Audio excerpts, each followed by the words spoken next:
തരമാറ്റിലാണെങ്കിൽ നമ്മുടെ നവ്യയാണെങ്കിൽ അഭിയെ എരിപിരി കയറ്റുന്നൊരു കാഴ്ച കാണാനായിട്ട് കഴിയുന്നുണ്ട്.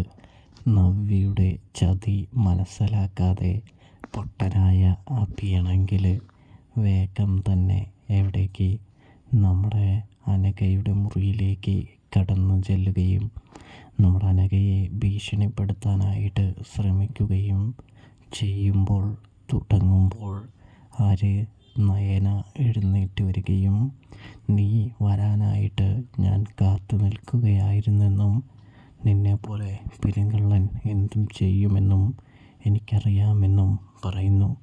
നിന്നെ പിടിക്കാൻ വേണ്ടിയാണ് ഞാൻ കാത്തു നിന്നത് എന്ന് നയന അഭിയെ അറിയിക്കുന്നൊരു കാഴ്ച കാണാൻ കഴിയുന്നുണ്ട്, സാധിക്കുന്നുണ്ട്. പ്രേക്ഷകരെ, പ്രിയ കൂട്ടുകാരെ, അപ്പോൾ സബ്സ്ക്രൈബ്